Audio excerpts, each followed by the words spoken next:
اور اس دور پرفتن میں اور مادیت پرستی کا یہ دور ہے. اگر ہم دیکھیں تو اگر ملک پاکستان کی بات کی جائے تو اوپر سے لے کر نیچے تک یا لوگ پیسے کے پیچھے بھاگ رہے ہیں یا شہرت کے پیچھے یا اقتدار کے پیچھے. بہت سی کرسیاں ہیں، سب سے اوپر والی کرسی ایک صدر کی ہے، اس کے نیچے وزیر اعظم ہیں، پھر وزیر ہیں، پھر مشیر ہیں، پھر جرنیل ہیں، پھر سیکٹری ہیں. لیکن میں آپ کو یہ بات حقیقت بتا رہا کہ خدا کی قسم وہ ساری کرسیاں، سارے اقتدار اگر ملا لیے جائیں تو ان سب سے بڑی ایک کرسی ہے اور وہ محمد عربی کی غلامی ہے. ایسی بات ہے جی، اس میں کسی کو کوئی اختلاف تو نہیں ہے نا. اب چونکہ میں خود 9 سال پولیس میں بطور انسپیکٹر میں نے نوکری کی، تو جو ایس ایچ او ہے نا اس کا بڑا مان ہوتا ہے، بڑا بھار ہوتا ہے. وہ کہتا ہے جی میں تھانے دار جی ہاں، ٹھیک ہے جی. اس کے اوپر پھر ڈی ایس پی ہے، پھر ایس ایس پی ہے، پھر ڈی آئی جی ہے، پھر آئی جی ہے. تو صوبہ پنجاب کا جو پولیس کا سربراہ ہے اس کو آئی جی کہتے ہیں، انسپیکٹر جنرل آف پولیس. اور ایک صوبے کا جو انتظامی امور کا جو نگران یا سرپرست ہوتا ہے، جو ہیڈ ہوتا ہے، اس کو سیکٹری کہتے ہیں 22ویں گریڈ کا. ایک سیکٹری کے ماتحت تمام جرنیل اس کے انڈر ہوتے ہیں.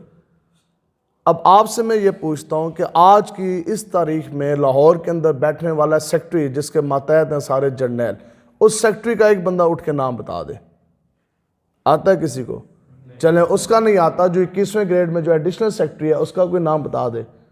اس کا نہیں آتا تو آئی جی پنجاب کا نام بتا دیں، آئی جی کے پی کی کا نام بتا دیں. بات یہ ہے کہ اتنے بڑے بڑے جرنیلوں، آج کے سٹنگ جرنیل، آج کے وہ کرسی پہ بیٹھنے والے، آج کے برسر اقتدار، وہ حاکم زمانہ، وہ بڑے بڑے سیکٹری جرنیل آئی جی پنجاب کے نام سے واقف کوئی نہیں.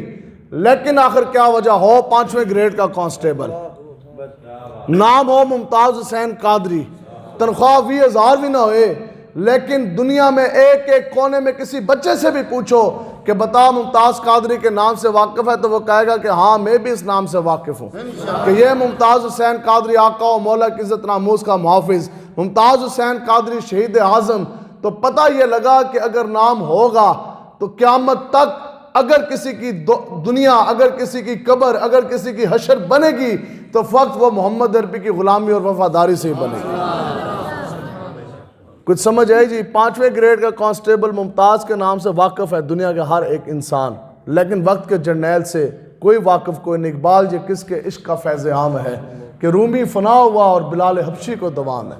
قیامت تک نام جس کا بھی زندہ رہنا، نام جس کا بھی زندہ رہنا وہ آقا و مولا حضور علیہ الصلوۃ والسلام کی ہی وجہ سے رہنا. اور سنیں یہ عشق مصطفیٰ کی ہی جو دین اسلام ہے، یہ فقط دین اسلام، یہ صرف اور صرف ذات مصطفیٰ کا نام ہے. دین اسلام جو ہے صرف اور صرف ذات مصطفیٰ کا نام ہے. سنیں آقا و مولا حضور علیہ الصلوۃ والسلام نے خود فرمایا، آقا مولا حضور علیہ الصلوۃ والسلام نے فرمایا کہ تمہارے سینے کے اندر ہر کسی کے ایمان کی کیفیت ایک سی نہیں ہے. میرے سینے کے اندر ایمان کی کیفیت اور ہے، آپ کے سینے کے اندر ایمان کی کیفیت اور، آپ کے سینے کے اندر ایمان کی کیفیت اور. صحابہ نے عرض کی یا رسول اللہ پھر ایمان کی کیفیت کو بھانپیں گے کیسے، پتہ کس طرح لگے گا؟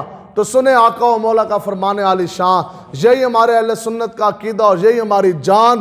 حضور نے فرمایا کہ جس سینے کے اندر جتنا زیادہ مجھ محمد عربی کا عشق مصطفیٰ ہوگا، حضور نے فرمایا کہ اس کا ایمان اتنا زیادہ قوی اور مضبوط ہوگا.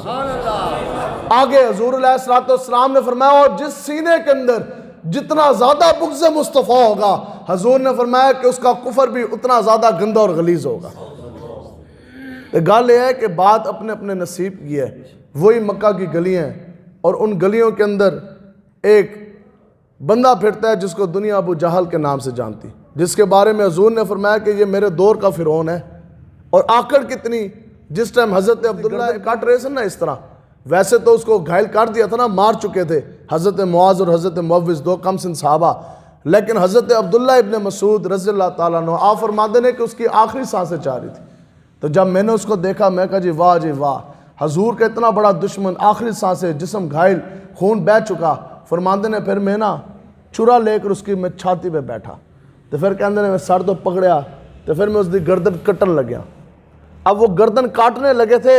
یہ بات ہے کہ جب آقا و مولا حضور علیہ الصلوۃ والسلام کا بغض سینے کے اندر آ جائے، جب انسان اللہ اور اللہ کے رسول کے دشمنوں کا حامی بن جائے، جب ان کے لیے بندہ دولت لگائے، ان کے لیے بندہ زور لگائے، تو پہلی اس کی نشانی یہ ہے کہ سینے کے اندر بغض مصطفیٰ آیا نہیں.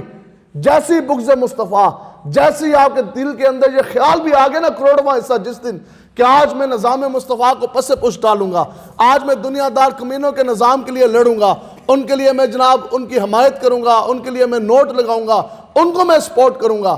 تو پہلی اس کی نشانی کیا ہوگی؟ ہمارے امیر مجاہدین فرماتے سن کہ جدو تواڈے دل دے اندر خیال بھی آگے نا رائی کے دانے کے برابر بھی کہ آج ہم نے دین کے خلاف چلنا ہے، دین کے خلاف قوتوں کو ہم نے مضبوط کرنا ہے، تو پہلا کام جو آپ کے ساتھ ہونا، اسی لمحے اللہ تبارک و تعالیٰ آپ کے سینے کے اندر سے ایمان بھی سلب کر لے گا اور آپ کی عقل بھی سلب کر لے گا. نہ تواڈا ایمان رہنا، نہ آپ کی عقل رہنی. اب ابو جہل ہے، آخری سانسیں. حضرت عبداللہ ابن مسعود اس دی گردن کٹن لگے، اس نے پتہ کیا کہا؟ حضرت عبداللہ ابن مسعود فرماتے ہیں کہ اس نے مجھے یہ کہا، بات سنو میری تم گردن کاٹنے جا رہے، جو میری گردن ہے نا وہ تم نے ذرا نیچے سے کاٹنی ہے، تو نہیں کٹنی، منڈو نہیں. آپ نے کہنے لگے کہ جناب تو میری گردن کٹنی ہے تے نیچے سے کاٹنی ہے. حضرت عبداللہ ابن مسعود فرماتے ہیں کہ میں تعجب میں آیا، میں کہا کیوں؟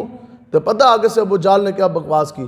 اس نے کہا باقی جو ان سے بڑے بڑے سرداروں کی گردنیں کٹی ہوئی ہیں، میدان بدر میں سر تن سے جدا ہوئے ہیں، ایک کا سر پڑا، دوسرے کا، تیسرا کا. تو ابو جہل کہنے لگا کہ میں اس لیے کہہ رہا ہوں کہ جب تم میرا سر تن سے جدا کرو گے، جب میرا سر تم کاٹو گے تو گردن نیچے سے اس لیے کاٹنے کا کہہ رہا کہ باقی سروں میں پڑی ہوئی میرا سر ان سروں سے اونچا ہو، کٹا ہوا سر دیکھ کے بھی پتہ لگے کہ یہ کافروں کا سردار ہے.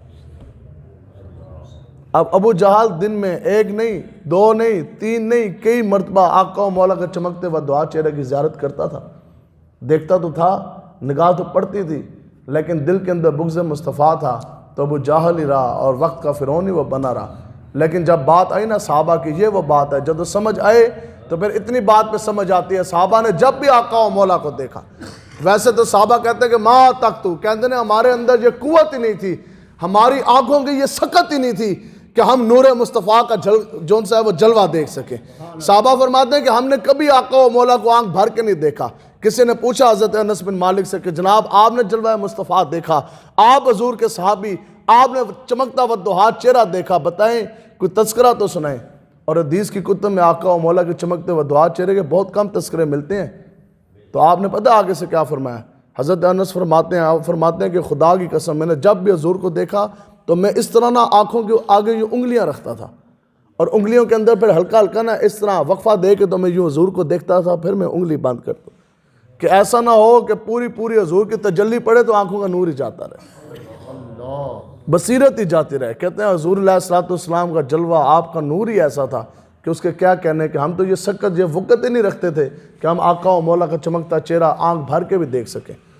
تو جب صحابہ دی وار آئی تو صحابہ نے پتہ کیا آگے سے عرض کرتے تھے کہ یا رسول اللہ آپ کوئی شان ظاہر نہ فرماتے، یا رسول اللہ آپ کوئی معجزہ جون سا ہے وہ ظاہر نہ کرتے، یا رسول اللہ آپ کچھ بھی نہ فرماتے، خدا کی قسم یا رسول اللہ آپ کا چمکتا چہرہ کی ایک جھلک ہی آپ کے نبوت کی دلیل کے لیے کافی تھا. جس کو سمجھ آئی تو اس کو ایک جلوہ مصطفیٰ دیکھ کر سمجھ آ گئی، تو جس کو نہ سمجھ آئی تو اس نے صبح دوپہر شام بھی دیکھا لیکن وہ کوئی ابو جہل بنا، کوئی ابو لہب بنا. تو آج وقت ہے، آج لے ان کی پناہ اور آج مدد مانگ ان سے، پھر نہ مانیں گے قیامت میں اگر مان گیا